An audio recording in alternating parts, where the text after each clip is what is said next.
Kunja Vihari Jaya Radha Madhava Kunja Vihari Vijana Vallabha Giridharadhari Vijana Vallabha Giridharadhari Vijana Vallabha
J'ai pris un verset spécifique aujourd'hui pour un sujet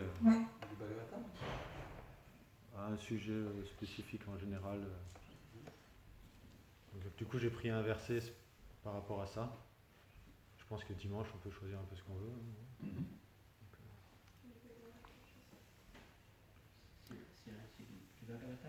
Oui. Om Namo Bhagavate Vasudevaya. Om Namo Bhagavate Vasudevaya. Om Namo Bhagavate Vasudevaya. Om Namo Bhagavate Vasudevaya. Om Namo Bhagavate Vasudevaya. Om Namo Bhagavate Vasudevaya. Donc on est dans le 4e chant, chapitre 21, verset 44. je vais dire le sanskrit. 4:21-44. Gunayanam shiladanam kritagyam vridashrayam samvrinate nusampada vasidatam brahmakulam gavam cha janadana sanu charascha mayam. Mot pour mot. Guna Ayanam, Ayanam, celui qui a acquis toutes les vertus. celui qui a acquis toutes les vertus. Shila Danam, Shiladanam, celui qui a pour toute fortune sa conduite exemplaire. celui qui a toute fortune pour sa conduite exemplaire. Krita Gyam, Kritagyam, celui qui est reconnaissant. celui qui est reconnaissant. Vrida Ashrayam, Vidashvayam, celui qui trouve refuge auprès des sages érudits. celui qui trouve refuge auprès de sa sagesse. Samvrinate, Samvrinate, acquiert. acquiert. Anu, Anu, certes. Sampada, Sampada, toutes les richesses. toutes les richesses. Prasidatam, Prasidatam, soyez satisfaits d'eux. soyez satisfaits d'eux. Brahma Kulam, Brahmakulam, les brahmanas. les brahmanas. Gavam, Gavam, les vaches. les vaches. Cha, Cha, et et Janardana, Janardana, Dieu la personne suprême. Dieu la personne suprême. Sa, Sa, avec avec Anuchara, Anuchara, avec son dévot. avec son dévot. Cha, Cha, et Mayam, Mayam, de moi. de moi. Traduction par sa grâce divine, Ase Bhaktivedanta Swami Srila Prabhupada qui Jai. celui qui acquiert les attributs brahmaniques, qui a pour toute richesse sa conduite exemplaire, qui se montre reconnaissant et qui trouve refuge auprès de sages confirmés, obtient tout ce qui a de la valeur en ce monde. Je souhaite donc que le Seigneur suprême et son entourage soient satisfaits des brahmanas, des vaches et de ma personne. Teneur et porteur. On adore le Seigneur suprême par l'hymne Om Brahmanya Devaya Go Brahmanya Itayacha. Il ne fait aucun doute que Dieu, la personne suprême, respecte et protège les brahmanas et la culture brahmanique, de même que les vaches. En d'autres termes, les brahmanas et la culture brahmanique vont de pair avec les vaches et la protection de celles-ci. Une société ou civilisation dépourvue de brahmanas et de culture brahmanique considère les vaches comme des animaux quelconques et les destine à l'abattage au détriment de la civilisation humaine. L'usage spécifique du mot gavam dans ce verset présente un grand intérêt. Le Seigneur vit toujours en compagnie des vaches et de ses dévots. En effet, les illustrations nous montrent toujours Krishna entouré de vaches et de ses compagnons, les pâtres et les gopis. Krishna, la personne suprême, ne peut être seul. D'où les mots Sanu Charas, Cha, qu'utilise Prithu Maharaj pour indiquer que le Seigneur suprême demeure toujours parmi ses compagnons et ses dévots. Le dévot acquit toutes les qualités des devas. Il est Guna Yanam, le réservoir de toutes les vertus. Sa conduite exemplaire présente son unique atout et il sait se montrer reconnaissant. L'une des qualités du Brahmanas ou du Vaishnav est qu'il témoigne sa gratitude au Seigneur suprême pour la miséricorde dont il fait preuve. Chacun doit se montrer reconnaissant envers Dieu puisqu'il est le soutien de tous les êtres et qu'il pourvoit à tous leurs besoins. Comme l'enseignent les Védas, Eko Baunam Yo Vida Dati Kaman. L'être suprême veille aux besoins de tous. Aussi, celui qui fait preuve de reconnaissance envers le Seigneur suprême est assurément pourvu de nobles qualités. Considérons ici avec attention le mot Vrida Shrayam. Le mot Vida désigne l'être avancé dans la connaissance. Un vieil homme se définit de deux façons, celui qui est avancé en âge et celui qui l'est dans la connaissance. C'est ce dernier qu'on le qualifie de Vrida. Jnana Vrida. Il ne suffit pas d'avancer en âge pour devenir Vrida. Vrida Shrayam signifie donc que celui qui trouve refuge auprès d'un être supérieur, disposant d'un vaste savoir, peut acquérir toutes les vertus du brahmana et apprendre à se conduire de façon exemplaire. Quiconque développe réellement en lui des qualités fait preuve de gratitude envers le Seigneur pour sa miséricorde et trouve refuge auprès d'un maître spirituel. Quiconque développe réellement en lui des qualités fait preuve de gratitude envers le Seigneur pour sa miséricorde et trouve refuge auprès d'un maître spirituel authentique, a atteint le summum bonheur. Un tel être est un brahmana ou un vaishnava. Aussi, Prithu Maharaj fait-il appel aux bénédictions et à la miséricorde du Seigneur suprême et de ses compagnons, dévots, Vaishnava, Brahmana et Vash. Umagyan Timirandasya, Gyananjana Sarakaya, Satchuru Miritonuna, Tasmashi Gurudunamaha. Om Vishnu Padaya, Krishna Prestaya Bhutale, Srimate Bhakti Vedanta Swami Namaste Sarasvati Devi Gauravani Pracharine, Nirvishesha Sunyavadi Prachacharine, Vancha Kalpatarubhyascha Kripa Sindhubhyascha, Patitanam Pavanebhyo Vaishnavibhyo Namo Namaha. Jaya Shri Krishna Chaitanya Prabhu Nityananda, Shri Advaita Gadadhara Sadi Gaura Bhaktavinda. Hare Krishna, Krishna Krishna, Hare Hare, Hare Rama, Rama Rama, Hare Hare. Quelqu'un sait de quoi parle, je veux dire, d'où provient, qui parle dans ce verset? J'avais juste demandé. Prithu Maharaj. C'est ça, Prithu Maharaj. Il parle aux sages et aux brahmanas qui sont là avant de faire un yagya, un sacrifice.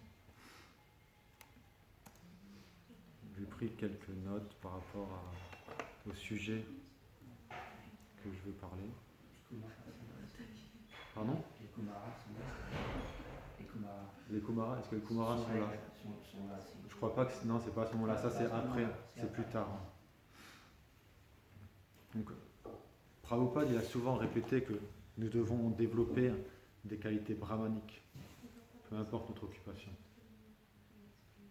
Et la culture brahmanique, elle est reliée aux vaches, comme Prabhupada l'a expliqué dans ce verset, parce que les deux sont situés dans la vertu. Les deux.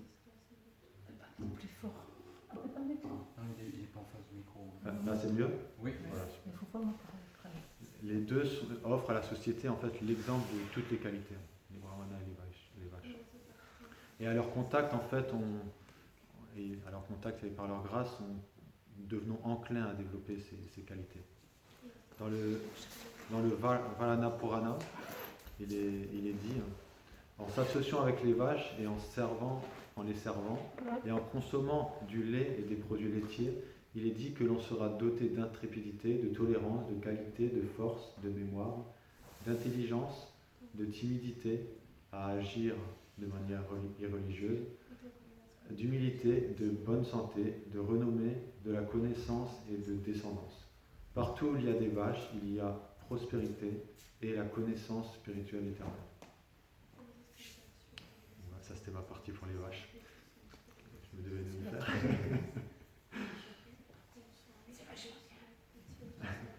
Et Bhaktivinoda, il explique que sur les 26 qualités d'un dévot, il y en a une qui est la plus importante. Est-ce que vous avez une idée, c'est laquelle? Il y en a une que de cette qualité jaillit tous les autres. L'humilité. La compassion. D'ailleurs. Moi, je sais la réponse. Non, c'est Krishnaika Sharana. S'abandonner à Krishna. Quand on est dépendant de Krishna, puisqu'on s'associe avec Krishna sans arrêt, on développe toutes les qualités que Krishna a. Et dans cet abandon, il y a une attitude qui va nourrir et qui va décupler toutes les qualités. Ça, c'est l'attitude de gratitude. Gratitude. Et la graine de la bhakti, elle pousse par le processus Shravanam, Kirtanam, Vishnu. Pourtant, la fertilité dans laquelle cette graine est, ça dépend de l'attitude du Vaishnava. Et une des plus importantes, c'est la gratitude. Ah. Je ne pense pas qu'il y ait un feu, je pense que tout va bien.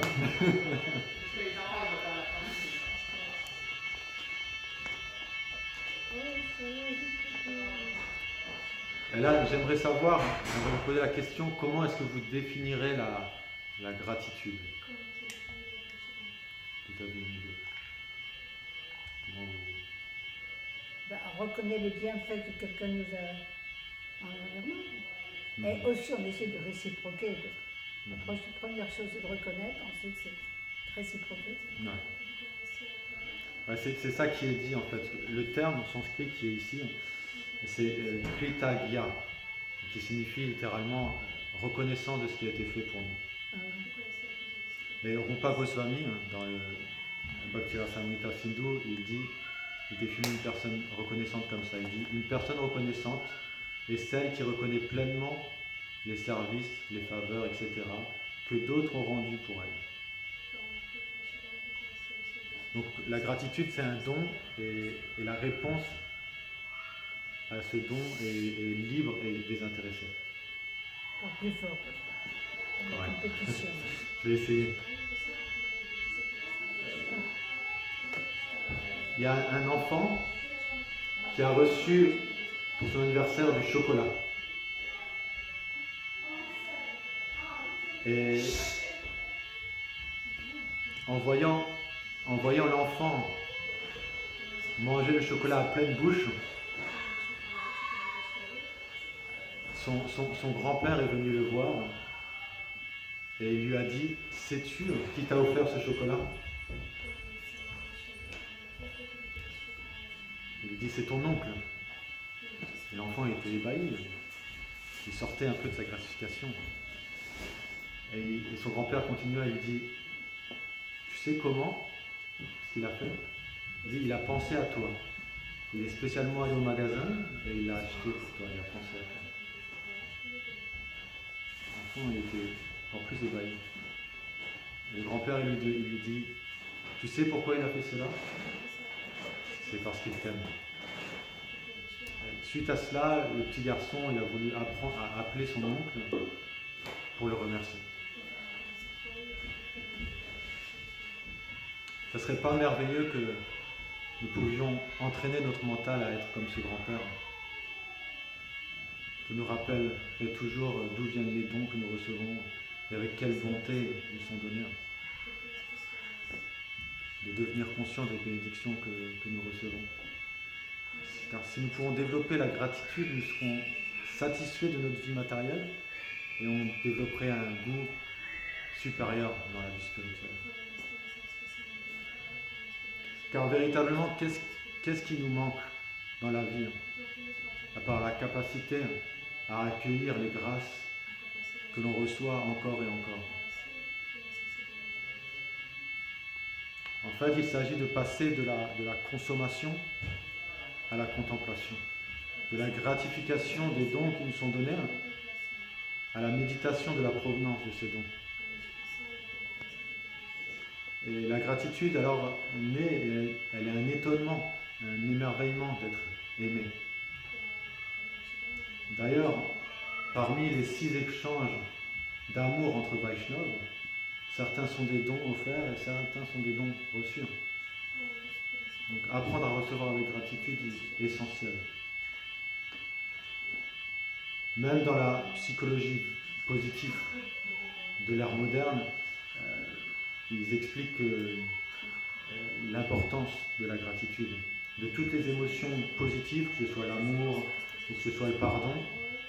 La gratitude est celle qui a le plus d'effets bénéfiques, que ce soit sur la santé physique, que ce soit sur la santé psychique, que ce soit dans les relations avec autrui.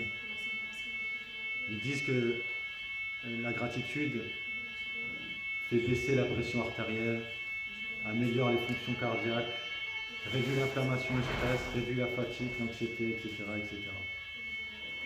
Et cet état d'esprit, c'est en fait la vie normale des cultures spirituelles. Dans la culture védique, la gratitude est une base. Dès le début, il y a cette compréhension. Dès que nous naissons, dans la culture védique, il y a cette compréhension que nous sommes endettés. On est endetté envers nos parents, on est endetté envers les devas, les demi-dieux. Les demi-dieux qui ont le rôle, qui ont pour rôle de régir ce monde et qui nous font ce service. Nous sommes endettés envers ceux qui nous donnent la connaissance. Nous sommes endettés par l'humanité en général, par la nature, spécialement la terre et les vaches. Donc, dès le début, on prend conscience des bénédictions que l'on a. Et un sentiment de gratitude fait partie de la vie. Dans la société du Varnashram, elle fonctionne en fait par la gratitude. C'est le liant de la société Varnashram. Je ne sais pas si vous vous rappelez, cette année, Bhakti Vigyan Maharaj s'asseyait ici et il a parlé de comment différentes façons de fonctionner d'une société. Comment il y a une unité dans la société. Il a expliqué ça par rapport au mode de la nature. Il a dit que dans le mode de l'ignorance, on unit les gens dans une société par la peur, en ayant un ennemi commun.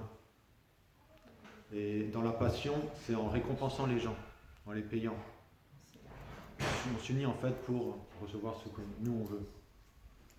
Mais dans la vertu, c'est par un sentiment de dépendance des uns envers les autres. Et ça fait naître la gratitude. En fait, on est toujours dépendant des autres. Et dans une culture élevée spirituellement, l'éducation nous met ça en lumière. On est conscient de notre dépendance envers les autres, et de là va éclore la gratitude. Et lorsqu'à la tête de la société, il y a un véritable brahmana, alors se développe une véritable culture de la gratitude. Chaque varna, chaque occupation et chaque ashram, chaque stage de vie aura de la reconnaissance pour le service que les autres ashrams et que les autres varnas offrent. Et alors là, on développe une culture de la joie, de l'entraide, du partage. Savoir ce que les autres font pour nous. Souvent on ne se préoccupe pas trop de ce que les autres font. Mais si on apprend à être conscient de ce qu'ils font, alors notre appréciation va grandir. Enfin, la gratitude, c'est le sang du vivre ensemble et des relations. Et en fait, tout le monde recherche une telle atmosphère. Donc il faut qu'on apprenne à savoir ce que les gens font. Il y a aussi ce que nous avons déjà reçu comme don. Dans la vie, on a la possibilité de voir notre verre à moitié plein ou à moitié vide. En fait, le malheur, ce n'est pas une réalité, c'est seulement une histoire de perception. Einstein, il disait, il y a deux façons de voir la vie. Soit rien n'est un miracle, soit tout est un miracle. Et il y a une petite histoire que j'ai lue et qui me fait penser un peu à ce point, que c'est une histoire de perception. C'est un homme de la trentaine, la quarantaine, qui était frustré dans la vie parce qu'il n'avait pas ce qu'il voulait avoir. Et un jour, en se regardant dans le miroir, il voit qu'il a des petits points dans les yeux. Et du coup, il est allé consulter le docteur. Et après analyse, le docteur lui a dit que c'était un cancer. Il avait un cancer dans les yeux. Et que si ce n'était pas enlevé, eh ben, ça allait se propager dans le corps. Donc il fallait l'enlever assez vite. Donc très vite, il y a eu une opération. Et le jour de l'opération, il se disait, aujourd'hui c'est le dernier jour que je vais voir. Le dernier jour où je peux voir. Et durant juste quelques minutes avant l'opération, il disait, c'est la dernière fois que je vais voir. Et à ce moment-là, le docteur, il l'endort, il l'opère, il ouvre l'œil, et là, il voit que en fait, c'est un champignon, et que ça peut être nettoyé. Donc il le nettoie, il referme. Et cet homme, lorsqu'il enlève le bandeau, il se rend compte qu'il peut voir. Et à partir de là, sa vie a changé. À partir de là, il a pris conscience de la gratitude, de la chance de voir. Donc ça peut être vraiment En fait, on a déjà tous les dons. Nous sommes déjà bénis, en fait.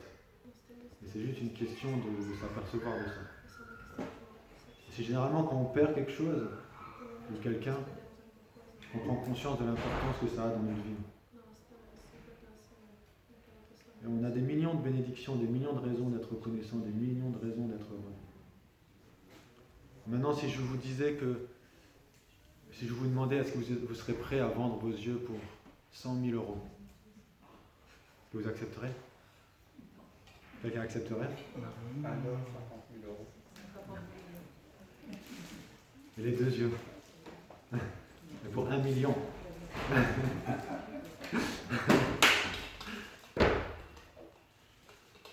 Nous sommes fortunés déjà. Nous sommes fortunés. Je ne sais pas si vous connaissez l'histoire. Je ne sais pas si vous connaissez l'histoire de Helen Keller. Quand elle avait 1 an, 1 an et demi, elle a eu une maladie, elle a perdu la vue et l'ouïe, le sens de vue. Et c'était très dur pour ses parents, comme vous pouvez l'imaginer. Il n'y avait pas de moyen de communiquer. Et à chaque fois qu'il touchait l'enfant faisait des crises. Et puis un jour, ils ont décidé de l'emmener dans une école spécialisée. Là, elle a rencontré, je ne me rappelle plus de son nom, mais une personne qui va l'aider à travers sa vie. Et en fait, qui l'a tout de suite, dès le premier jour, fait comprendre qu'on pouvait communiquer. Le premier mot qu'elle lui a appris, je crois que c'est l'eau. Elle a mis une main dans l'eau et une main sur du braille. Et Helen Keller, elle explique qu'à ce moment-là, tout s'est illuminé en elle, parce qu'elle a compris qu'elle pouvait communiquer, qu'elle pouvait exprimer, qu'elle pouvait s'exprimer. Et ce jour-là, elle a appris une 30aine de mots, et puis elle est devenue... Elle a voulu apprendre plus. Elle a même passé en fait une licence, elle est allée à l'université, elle a passé une licence en littérature. Et à un moment, elle a même voulu s'exprimer par la parole, et elle a appris à parler en fait.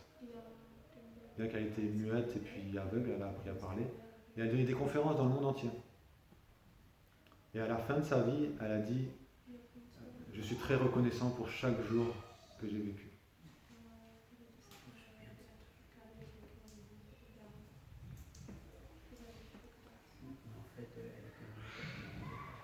Elle n'avait pas de puits et pas de vue. C'est-à-dire que l'absence de parole, c'est parce qu'on n'entend pas. Ouais. Mais c'est religieux, c'est la paix à parler. Ouais. Voilà, beaucoup de courage. J'ai lu cette histoire. Ouais, c'est très touchant, c'est pour voir que, en fait, le mental, il peut faire de l'enfer un paradis, ou le paradis l'enfer. Le mental, il peut faire de l'enfer un paradis, ou du paradis l'enfer. The mind can make hell into paradise, or paradise into hell.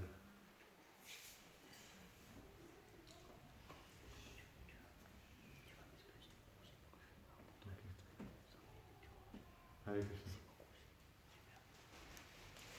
Et on a tant de facilités qui nous sont données et qu'on prend pour acquis, hein. Que ce soit l'air, le soleil, la terre. C'est pour ça que j'aimerais faire un petit exercice avec vous, maintenant. Et j'aimerais que vous reteniez votre souffle pendant 20 secondes, si vous voulez bien. À partir de 3, 1, 2, 3.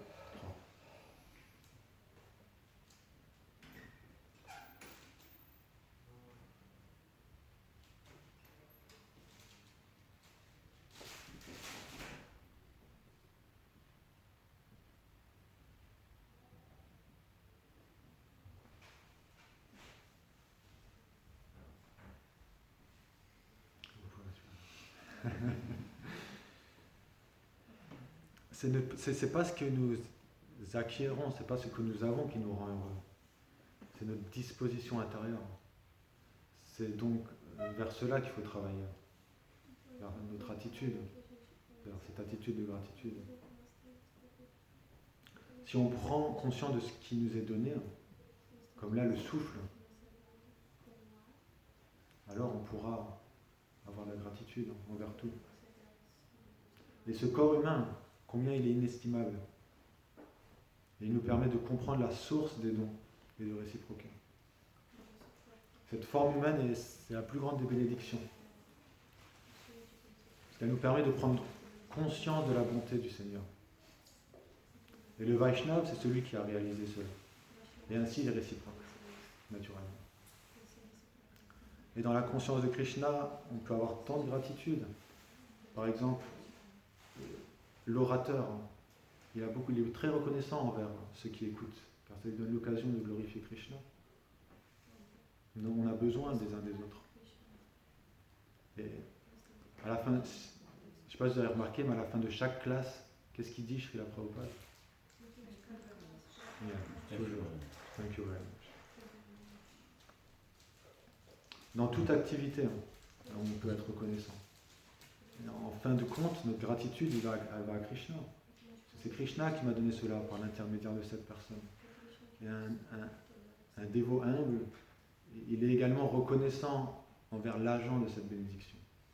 Et ça fait plaisir à Krishna.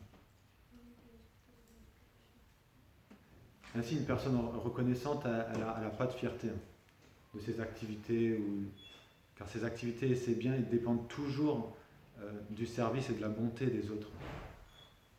On est dépendant des autres. Chaque instant, en fait, c'est un cadeau, c'est pas un dû. Donc la gratitude mène naturellement à l'absence de fierté. Et si vous êtes reconnaissant pour ce que vous avez, vous n'êtes pas envieux de ce que les autres ont. Donc la gratitude mène à la non-envie. On n'est pas envieux. L'humilité et la gratitude, en fait, sont étroitement liées, sont presque synonymes. Plus on pratique la gratitude, plus notre mental prend ce pli-là, car après tout, c'est notre nature d'être reconnaissant. Et à l'étape d'anartinivriti, du nettoyage du cœur, cette étape devient beaucoup plus facile avec la gratitude. Parce que la gratitude, ça devient alors comme un lubrifiant dans cette étape. Et en fait, la gratitude, c'est le moyen par lequel on passe du statut de pratiquant religieux externe et ritualistique à celui d'une personne spirituellement réalisée, mature, et d'expérimenter une vie plus profonde. L'humilité et la gratitude, c'est la clé pour faire ce passage-là, entre le rituel et vraiment vivre la vie spirituelle. Il y a un passage dans le 10e chant qui est très connu, c'est 10, 14, 8. Il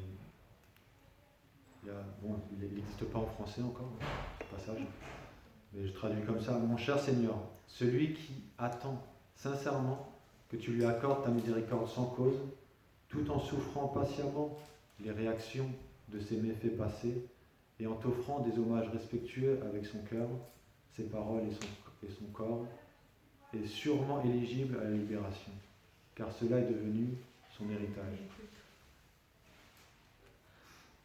Srila Prabhupada, une fois, il était en cuisine et il s'est coupé le doigt. Il s'est coupé un petit peu, et il saignait. Et il a dit à son disciple, tu vois ça?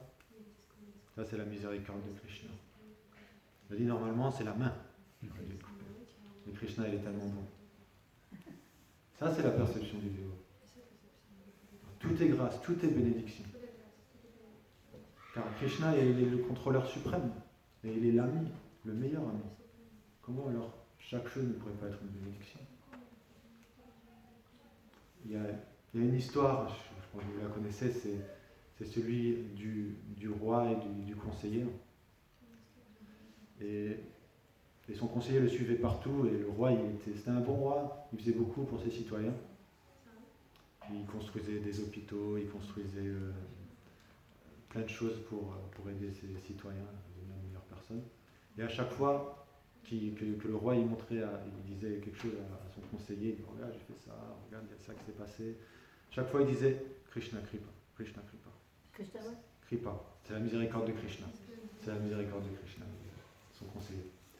Et son roi il en avait un peu marre qu'il me disait ça, il disait ah, miséricorde de Krishna, tu dis toujours ça, miséricorde de Krishna, moi ce que je vois c'est que c'est moi qui le fais. Donc il dit tu dis plus ça. Et son conseiller a dit ça aussi c'est Krishna Kripa. Et en fait, un jour le roi, alors qu'il était en train de faire quelque chose, il s'est coupé le doigt. Il s'est coupé le doigt et son conseiller était là. Et son conseiller dit ah qu'est-ce qui m'arrive et tout. Et son conseiller dit Krishna Kripa. Il a dit quoi, tu te fous de moi, je vais t'en mettre une. Il voulait, normal, il souffrait, il voulait physiquement l'attaquer. Et là, il a dit à ses gars, vous le prenez, vous le jetez au cachot. Je t'avais dit d'arrêter de dire ça, vous le jetez au cachot. Et du coup, ces soldats l'ont pris, ils l'ont jeté au cachot. Et le roi, un jour, alors qu'il chassait dans la forêt, il y a des adorateurs de Kali qui se baladaient par là, qui cherchaient une offrande, une bonne offrande. À offrir à leur divinité. Et ils ont rencontré le roi. Et ils se sont dit, ça peut être une bonne offrande. Donc ils ont capturé le roi. Et à ce moment-là, ils l'ont préparé pour l'offrir, ils l'ont lavé, ils l'ont habillé. Et lorsque le prêtre il a regardé si tout était bien, il s'est rendu compte, ah bah il manque un doigt, on ne peut pas l'offrir. Et là, le roi, et du coup, ils l'ont relâché. Le roi dit, oh, c'est vraiment Krishna Kripa. Du coup, il allait libérer, il est retourné à son royaume, il a libéré son conseiller. Il a dit, t'avais vraiment raison, c'est vraiment la miséricorde de Krishna. Il a dit, mais un truc que je ne comprends pas, c'est en quoi le fait que je te mette en prison, c'est Krishna Kripa. Et le conseiller dit, bah, c'est logique, je te suis partout. Sinon, j'aurais été avec toi. Ils ne t'auraient pas sacrifié, mais ils m'auraient sacrifié moi.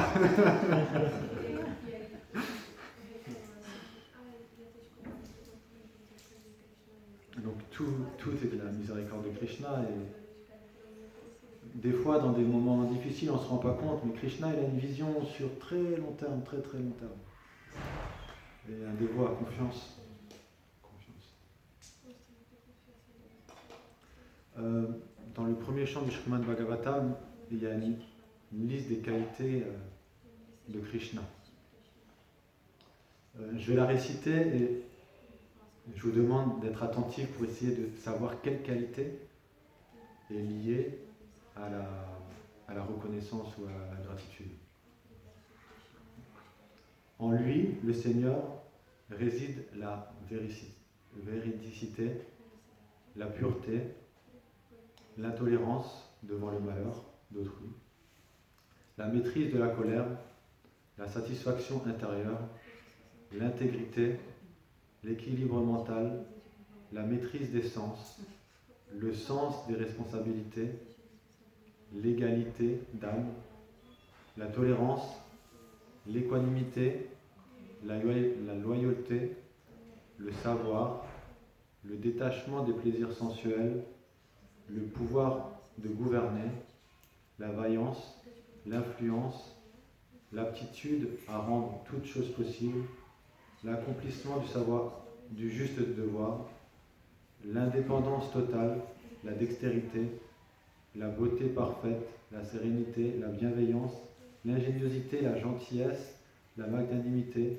la détermination, l'omniscience, la justesse dans l'action, la possession de tous les objets de plaisir, la joie, l'immuabilité, la fidélité, la renommée, l'adoration universelle, l'humilité, la divinité, l'éternité et 1000 autres attributs spirituels.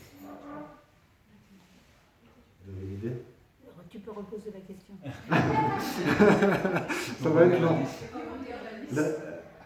Laquelle de ces qualités qui a été citée est liée à la gratitude ? Moi, je n'avais pas trouvé.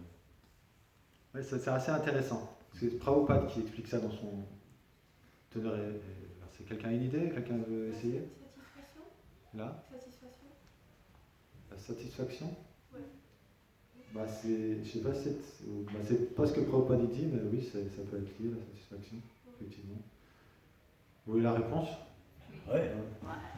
Prabhupada dit, le 14e attribut, soit le savoir, se ramifie en 5 branches, à savoir l'intelligence, la reconnaissance, la capacité de juger des circonstances de temps, d'objets et de lieux, la parfaite connaissance de toutes choses et la connaissance de l'âme. Seuls les insensés se montrent ingrats envers leur bienfaiteur.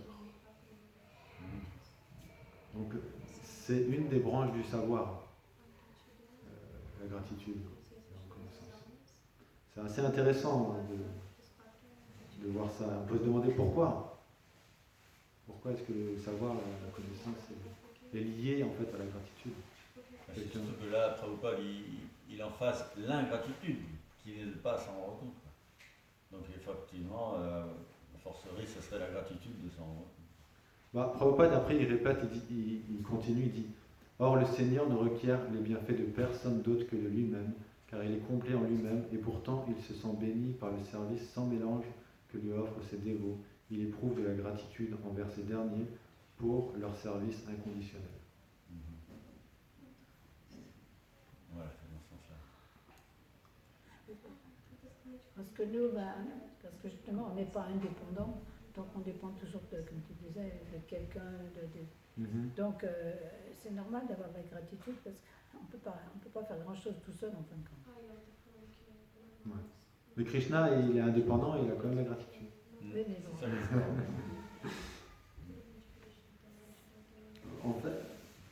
En fait, être conscient de Krishna, c'est réciproquer avec la volonté de Krishna. Et ceux qui sont ingrats, ils sont dans l'ignorance en fait. C'est dans ce cas-là. Si on est ingrat, on est dans l'ignorance de ce qui est fait pour nous. Ils ignorent que Krishna, en fait, vie après vie, il était là. Il leur a donné tant de choses, tant de bonté. Imaginons si nous étions conscients de tout ce que Krishna fait pour nous à chaque instant.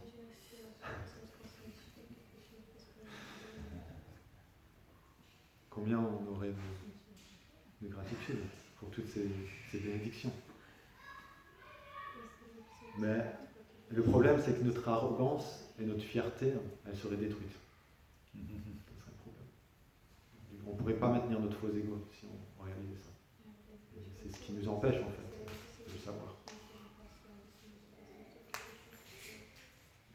Et Krishna, il explique aussi dans la Bhagavad Gita, en 17-16, que la satisfaction, c'est une des austérités du mental. Prabhupada dit, la satisfaction du mental peut être obtenue qu'en éloignant le mental des pensées des plaisirs sensoriels.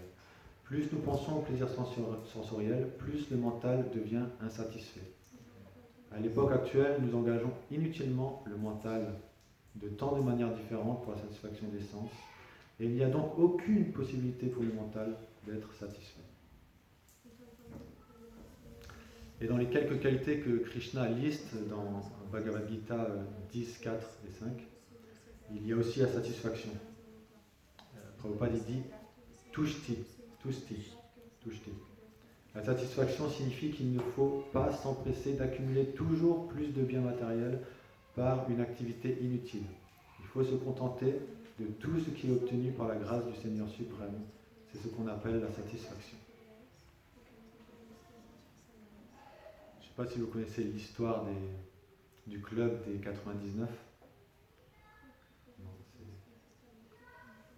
Un roi, un jour, il se balada dans un village et il vit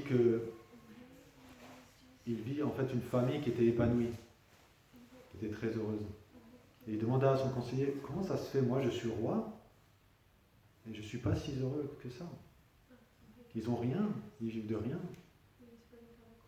Et ils sont tellement satisfaits. Et le ministre, il dit, ça c'est parce qu'ils ne font pas partie du club des 99. Et du coup, le roi, il dit, c'est quoi le club des 99 ? Il dit, donne-moi 99 pièces d'or, et tu comprendras. Donc il donne 99 pièces d'or. Le conseiller, il dépose les 99 pièces d'or à la porte de la famille le soir. Et quand la personne qui vit là, qui était potier, ouvra la porte, elle vit ce sac, elle prit le sac, elle était émerveillée. Waouh, tant d'or, elle commença à compter. Elle commença à compter 1, 2, 3, 97, 98, 99. Il en manque un. Donc,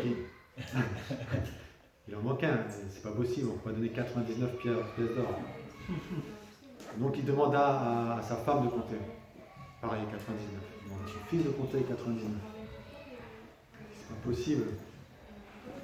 Il en manque une. Donc il cherche, il ne la trouve pas. Il dit, ok, il va falloir gagner une pièce de plus pour arriver à 100. Donc il travailla dur, il travailla très dur. Pendant ce temps-là, sa femme dit, mon mari il est quand même stupide, il a 99 pièces d'or, il va arriver à 100, je ne comprends pas. Donc elle prend 2 pièces d'or pour aller s'acheter des choses, et puis elle croit qu'elle va être heureuse avec des choses, des saris, des trucs. Et le mari, il se rend compte que quand il recompte, 97. Ah. Et après, il y a son fils aussi, il en a pris pour acheter des bonbons. 95. Donc il dit, il faut que j'arrive à 100 et maintenant j'en ai moins. Et quelques mois plus tard, le roi il passe au même endroit et il voit cette famille qui est déprimée, cette même famille qui était joyeuse. Et il demanda au conseiller, qu'est-ce qui leur est arrivé? Ils font officiellement partie du club des 99. Parce que quand on n'apprécie pas assez quelque chose, on veut plus. On cherche toujours plus. Il y a l'histoire aussi du corbeau. Le corbeau qui se dit le swan, le cygne. Le cygne est tellement beau avec sa couleur blanche. Moi, je suis juste un corbeau, je suis noir, je suis pas beau. Personne m'aime. Et du coup, il va voir le cygne, il lui dit, ah, tu es tellement beau, tu as une couleur magnifique. Et le cygne, il dit, ouais, bof, mais je connais quelqu'un qui a une couleur magnifique, c'est le perroquet, il a 2 couleurs. Et du coup, le corbeau, il va voir le perroquet, il lui dit, waouh, tu es tellement magnifique, tu as tellement de chance et tout. Et le perroquet, il dit, ah, pas vraiment. En fait, celui qui a vraiment de la chance, c'est le paon. Il est plein de couleurs, il est magnifique. Il faut vraiment que tu ailles le voir. Et du coup, le corbeau, il allait voir le paon. Et il dit, ah, tu as tellement de chance. Tout le monde t'admire, tout le monde te regarde, tout le monde... T'es tellement fortuné. Et le paon, il dit, non, je ne suis pas fortuné. À cause de ça, les gens, ils m'ont mis dans un zoo. Mais moi, tout ce que je veux, tout ce que je souhaite, c'est être un corbeau comme toi. Tout le monde s'en fout et... Donc en fait, Maya va toujours nous faire penser qu'on peut obtenir plus, que l'herbe est plus verte ailleurs et qu'ainsi vous deviendrez heureux. Si seulement je dois avoir ce petit truc-là, et après c'est bon. Et après c'est encore ce petit truc, encore ce petit truc. Et donc, du coup, il est dit que dans la vie, il y a 2 insatisfactions. Désirer obtenir quelque chose et ne pas l'obtenir. Et désirer quelque chose et l'obtenir. Et c'est une tendance du mental de vouloir toujours plus. Parce que l'âme, sa nature, c'est d'expérimenter un désir, un plaisir qui s'accroît sans cesse. Ananda, Buddhi, Vardhanam, comme on dit dans Shikshashtakam. Mais si cette tendance est utilisée pour une accumulation, pour les plaisirs des sens, que ce soit grossier ou subtil, alors nous devenons membres de ce club des 99. Donc sur le plan matériel, avoir de la gratitude pour ce qu'on a reçu, ça nous rend satisfaits. C'est le contentement, on dit, le contentement vit dans le cœur de ceux qui sont reconnaissants. Maintenant parlons du contraire, l'ingratitude. Dans le Ramayana, Lakshman dit Il y a des expiations suggérées dans les Écritures pour une personne qui tue un brahmana, pour une personne qui boit de l'alcool, pour une personne qui vole des richesses ou qui rompt volontairement un vœu. Cependant, il n'y a nulle part d'expiation pour quelqu'un qui est ingrat.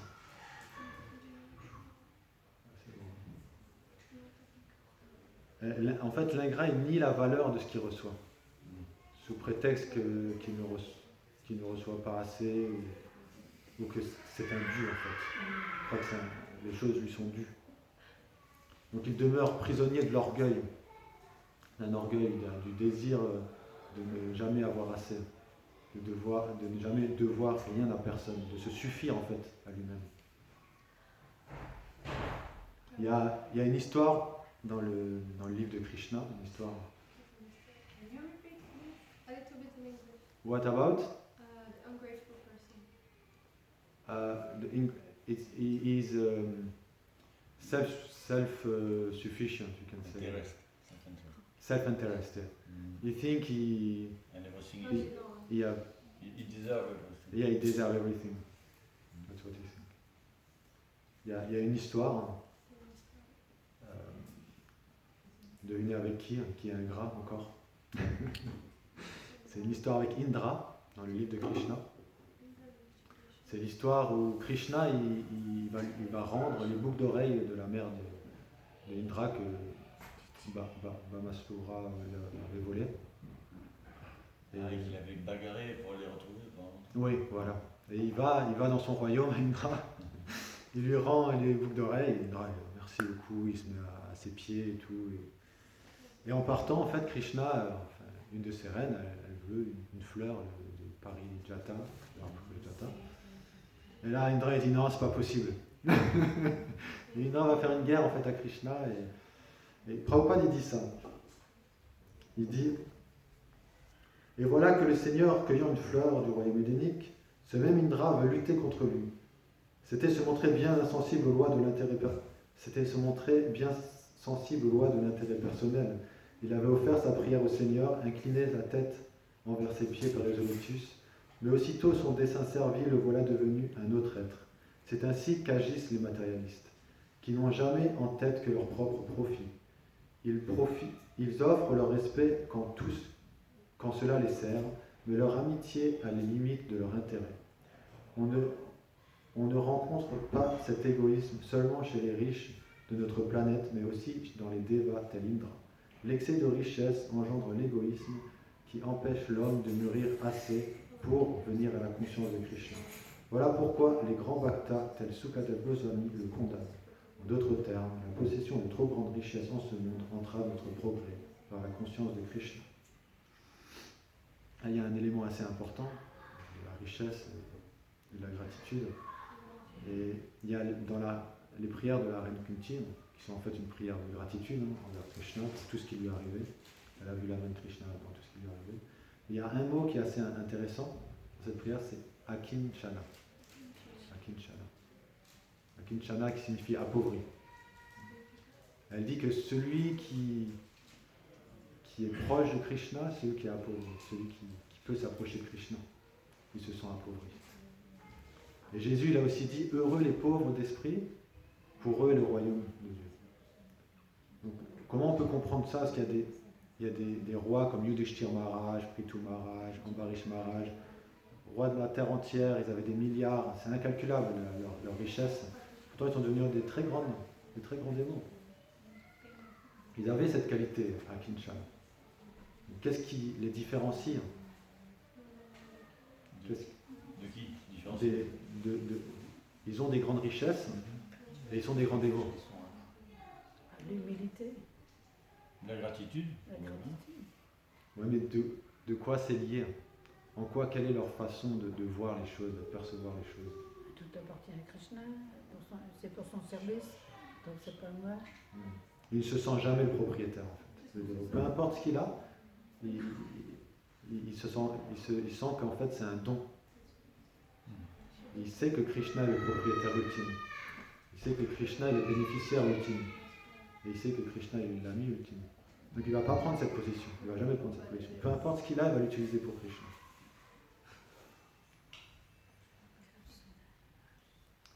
crois que c'est l'heure. Je n'ai pas fini, mais bon, si vous avez des questions ou quoi que ce soit, ou quelque chose vous a perturbé dans la classe. L'arme incendie. Oui, on peut rien y faire.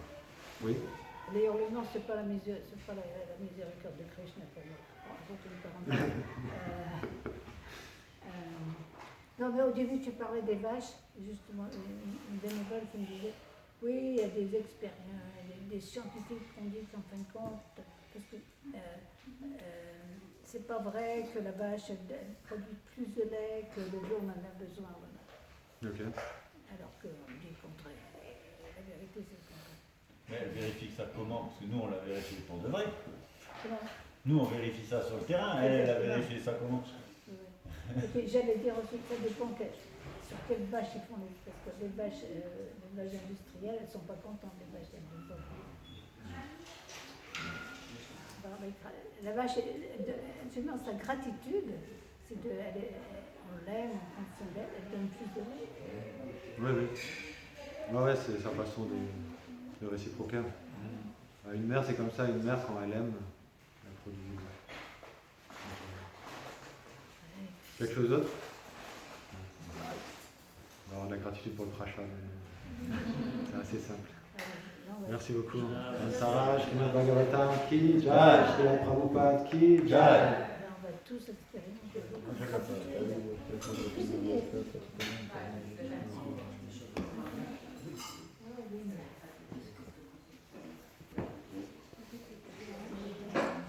Bon, il y aura une partie 2 parce que là, On nous déclare qui? Ouais.